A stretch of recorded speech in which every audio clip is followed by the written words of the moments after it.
সুপ্রিয় মৎস্য চাষী ও মৎস্যোদ্যোক্তা ভাইরা আসসালামু আলাইকুম। আশা করছি সকলে ভালো আছেন। তো আজকে আমরা ঘুরতে ঘুরতে চলে এসেছি ইসরাত জাহান মৎস্য খামারে। তিনি প্রতিনিয়তই বলে থাকেন যে তিনি মাছ ডেলিভারি করেন, তিনি প্রোডাকশন করেন। তো আজকের ভিডিওতে আমরা আপনাদের ফুল প্রসেসটা দেখাবো যে তিনি কিভাবে মাছটা প্রোডাকশন করেন। আসসালামু আলাইকুম। ওয়ালাইকুম আসসালাম। কেমন আছেন? এই আল্লাহ পাকের কাছে ভালো হয়ে গেছে। তো আপনি প্রতিনিয়ত তো প্রতিটি ভিডিওতেই বলেন যে আপনি মাছের পোনা ডেলিভারি করেন, ডিম সংগ্রহ করেন, প্রোডাকশন করেন। তো এটা কিভাবে করেন? এখন বর্তমানে আমার হাউসে প্রত্যেকটা ব্রুট মাছই তোলা আছে বাছাইকৃত এবং বড় বড় ব্রুট 5 কেজি 6 কেজি ওজনের ব্রুট, সব কাতলা, রুই, মির্গা, সিলভার, গ্লাস কাপ, সব বড় বড় রুই। নিজ হাতেই আমি মাছগুলোর আর কি ডিমগুলো সব সংগ্রহ করব। জি জি, আমি আপনাদের সরাসরি দেখাবো। যেরকম হচ্ছে G3 রুই আছে আমার কাছে অরিজিনাল, তার ডিমটাও আমি সেটা সংগ্রহ করব মাছের থেকে। কাতলা আছে, হালদা নদীর কাতলা আমার কাছে বড় ধরনের কাতলা আছে, সেই কাতলাটাও আপনার সরাসরি দেখতেন আমি কীভাবে সেই ডিমটা আমি বের করে আমি আমার এই জারে দিয়ে কীভাবে পরিচর্যা করি সেইগুলো দেখতেন।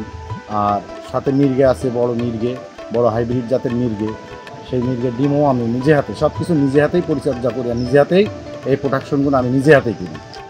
এই মাছগুলো আপনার ফার্মের থেকে নিয়ে আসেন আপনি? হ্যাঁ, আমার ফার্মের থেকে। আমার এই যে ফার্ম দেখছেন, এই যে পুকুর আছে, এতে অনেক ধরনের ব্রুট আছে, যার ওয়েট এক একটা আছে আপনার 15 কেজি, 10 কেজি, 12 কেজি, 5 কেজি, সব ধরনের ব্রুট আছে। আমি এখান থেকে এই মাছগুলো আমি সংগ্রহ করি, যেগুলো একদম পারফেক্ট ফিটিং, সেই মাছগুলো আমি এখান থেকেই সংগ্রহ করে নিয়ে নিই। আর এছাড়া আমার অনেক জায়গায় ব্রুটের পুকুর আছে, এই ব্রুটের পুকুর থেকে আমি এই মাছগুলো কানেক্ট করে আমার এই যে হ্যাসারির থেকে আমি এখানে হাউসে রেখে এখানে ঝর্ণা খাওয়াই, সেই মাছগুলো আমি সুস্থ সবল করে তারপরে ইনজেকশনের মাধ্যম দিয়ে আমি এই মাছের হরমোনের মাধ্যম দিয়ে আমি এই মাছের ডিমগুলো কানেক্ট করে নিই। এখন আপনার কাছে হ্যাচারিতে কি কি মাছের পোনা আছে? এখন বর্তমানে আমার কাছে আছে সব ধরনের মাছের পোনাই আছে। G3 রুই, silver, glass cup, briquette, Halda নদীর কাতল, সব ধরনের মাছই আমার কাছে আছে। ধার্মিক থেকে ডিম থেকে সব কিছু মাছই আমার কাছে আছে। জি জি। তো এগুলো আপনি অফলাইনে এবং অনলাইনে উভয় ক্ষেত্রে ডেলিভারি করেন? তো উভয় ক্ষেত্রে ডেলিভারি করি, আর ডেলিভারি চলছে। তো এই মাছগুলো কিভাবে ডেলিভারি করেন? এটা পরিবহনের মাধ্যমে দিয়ে যায়, অনেক হলেই দেখাচ্ছে আমরা নিজস্ব পরিবহনে আমরা দিয়ে আসি।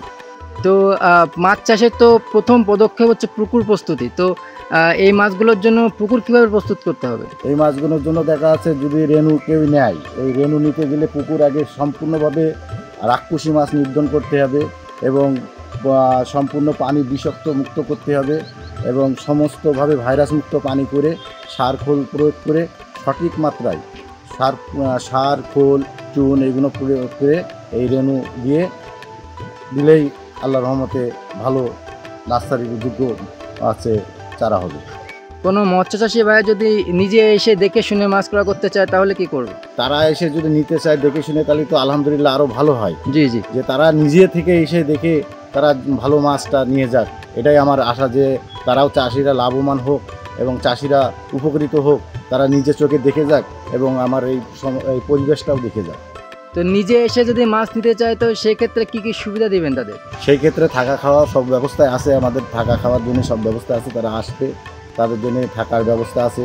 তারা এসে দেখে শুনে মাছ আমার কাছ থেকে নেবে এবং যদি অর্ডার দেয় আমরা দিয়ে আসতেও পারবো, কোনো সমস্যা নেই। আমাদের পরিবহনে আমরা দিয়ে আসতে পারবো, তারা যদি অর্ডার দেয় আমরা পরিবহনের মাধ্যম দিয়ে দিতে পারবো।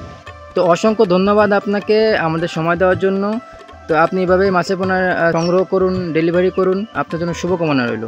তো মৎস্যচাষী ভাইয়েরা আপনারা সব কিছুই জানলেন এবং দেখলেন মাছগুলো কীভাবে সংগ্রহ করা হয়, কীভাবে ডেলিভারি করা হয় এবং আমাদের ফার্মের পুকুরগুলোও দেখলেন এবং ব্রুটগুলো আপনারা দেখতে পাচ্ছেন কত বড় বড় ব্রুট। ইসরাত জাহান মৎস্য খামার কিন্তু প্রতিনিয়ত মাছের পোনা ডেলিভারি করছে এভাবেই। আপনারা যদি কোনো মাছের পোনা নিতে চান তো সরাসরি স্ক্রিনে দেওয়া নম্বরে যোগাযোগ করতে পারেন অথবা নিজে এসেও মাছটা নিতে পারেন। তো আজকের ভিডিওটা এই পর্যন্ত, দেখা হচ্ছে নতুন কোনো মাছের ভিডিওতে। সে পর্যন্ত সকলে ভালো থাকবেন, সুস্থ থাকবেন। আল্লাহ হাফেজ।